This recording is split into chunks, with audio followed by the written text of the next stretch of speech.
100 में से 99 लोग अच्छे निर्णय ना लेने के कारण असफल हो जाते हैं। एक व्यक्ति निर्णय ले पाता है तो सफल हो जाता है। जीवन में अच्छा निर्णय लेना सीखिए, अपने लिए, किसी के लिए बाद में, अपने लिए एक अच्छा डिसीजन। हम कैसे आगे बढ़ें, कैसे उन्नति करें, कैसे तरक्की करें, एक सही डिसीजन चाहिए। आजकल की लड़कियां अपने लिए सही लड़का तक नहीं चुन पाती, शादी करती हैं मनमाने तरीके से, प्यार हो गया शादी हो गई। अभी परसों नरसों प्रश्नोत्तरी में एक मैया आई, रोने लगी, महाराज हमारे पति ने हमें छोड़ दिया। क्यों छोड़ दिया? बोले हमने प्यार किया था, लव मैरिज की थी, और लव मैरिज भी उससे की जिसकी ऑलरेडी पत्नी थी। प्यार हो गया तो अधेड़ से कर ली शादी, उससे शादी करी जिसकी ऑलरेडी पत्नी बच्चे थे। तो मैंने कहा प्यार काहे किया? बोले हमारे पति ने बोला था होने वाले ने कि हम उसको छोड़ देंगे, तेरे साथ रहेंगे। अब सोचो, जो आदमी पहली वाली को छोड़ रहा है तेरे लिए, तो वो आदमी अच्छा होगा? और तू कैसी औरत है कि तू एक औरत का, एक स्त्री का वसा वसाया घर उजाड़ रही, और तू चाहती है कि मैं सुखी रहूंगी। अब उसने तुझे ही छोड़ दी, अब तू ना घर की रही ना घाट की रही, दर दर की ठोकर खा रही है। आप लोग को लगता हम बहुत होशियार हैं, बहुत इंटेलिजेंट हैं।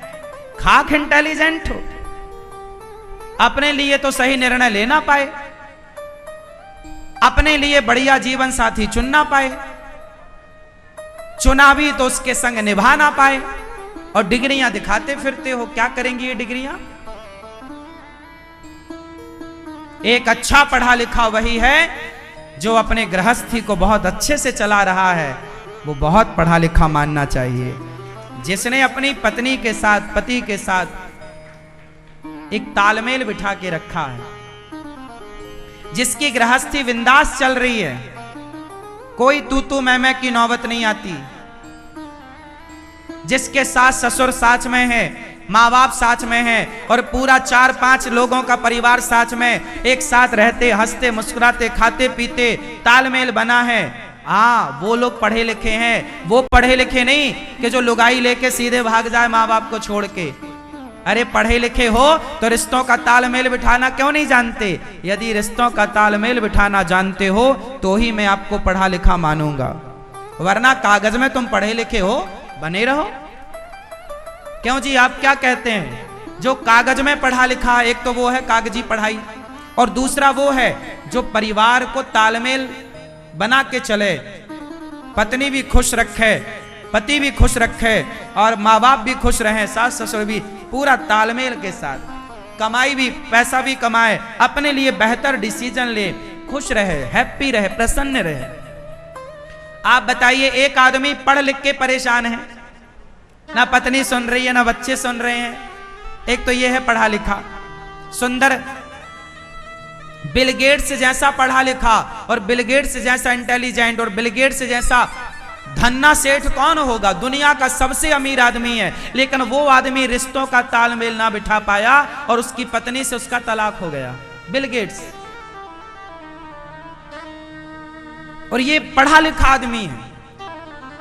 और एक आपके गांव का रिक्शे वाला, कम पढ़ा लिखा है, रिक्शा चलाता बेचारा, पर अपनी पत्नी पति के साथ, बच्चों के साथ वो साइकिल में चलते हैं, पर वो हंसते प्रसन्न तो इतने रहते हैं कि आप महलों में रहने वाले भी इतना नहीं हंसते जितना वो रोज हंसते हैं।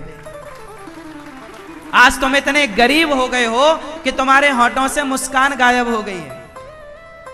आज तुम इतने पढ़ लिख गए हो कि ठहाका लगाना भूल गए हो, बस घुट घुट के जी रहे हो, बस मर नहीं रहे हो आप लोग, बाकी हो मुर्दे की तरह। कोई खुशी नहीं, कोई प्रसन्नता नहीं,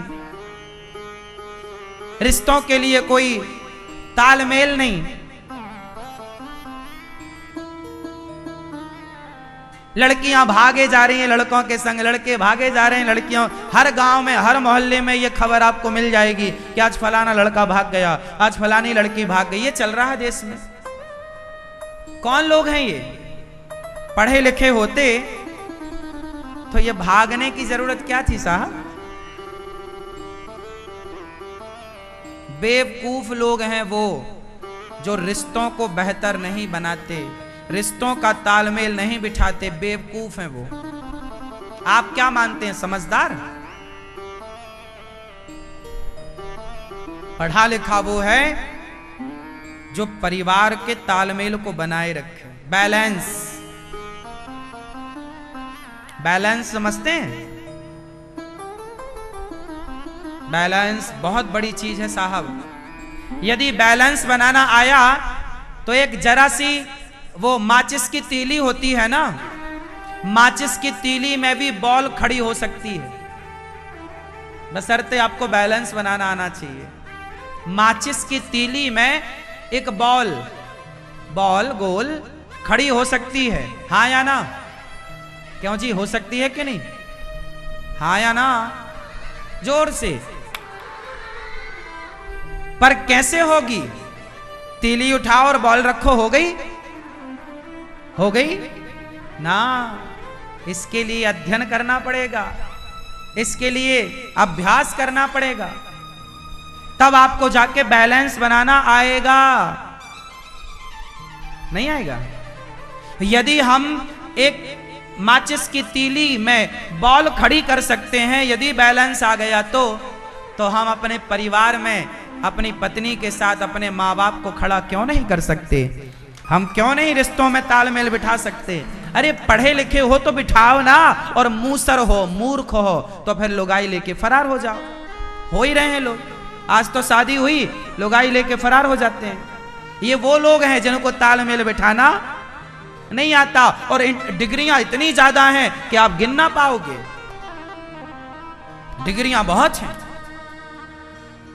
पर रिश्तों का तालमेल नहीं है। रिश्तों का तालमेल होता तो वृद्धाश्रम बनाने की क्या जरूरत थी?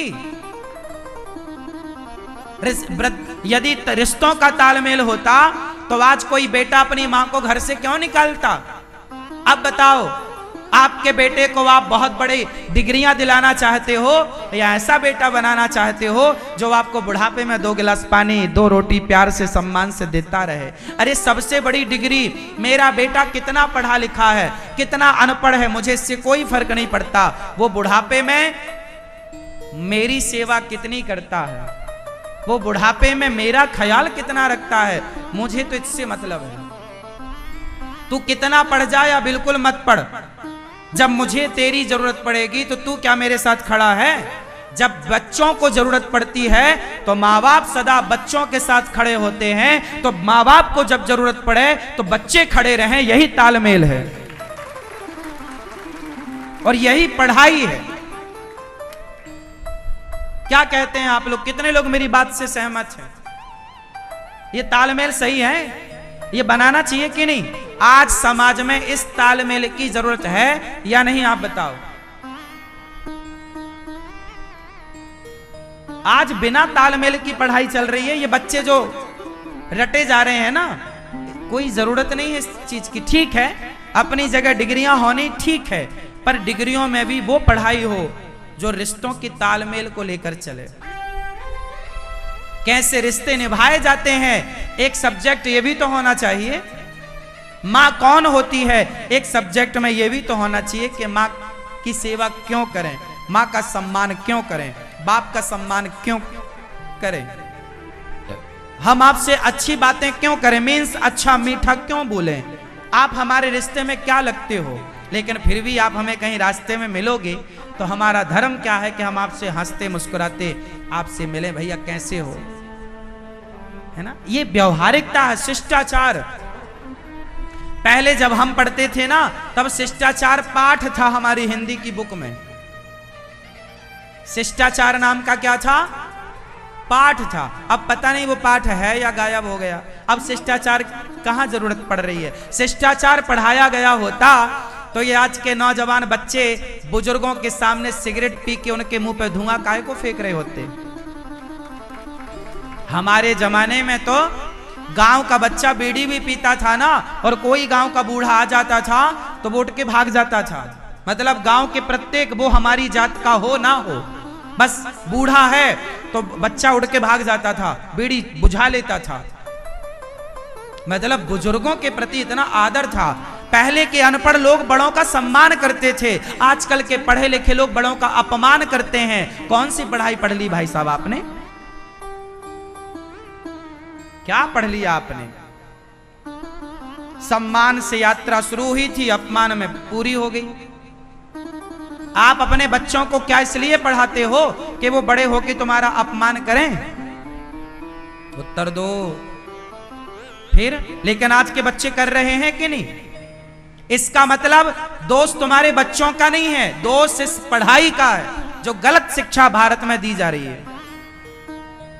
जो शिक्षा संस्कार लेस है, मीन संस्कारहीन है, संस्कारहीन है। जो शिक्षा संस्कारहीन है, ऐसी शिक्षा है। अब क्या क्या कहें, किससे कहें, क्या समझाएं, किसको समझाएं? अब तो राम जी पानी बरसेगा ना तो बारिश तो ना आप रोक पाओगे ना हम रोक पाएंगे, पर छाता लगा के अपना अपना बचाव हम सब कर सकते हैं। उसी तरह इस कलिकाल में अब किसी को समझाना टेढ़ी खीर हो गया है।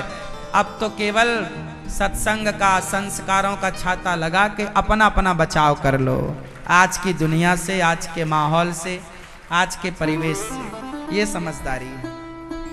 तुम अपने बच्चों को बस संस्कारवान बना लो, बस।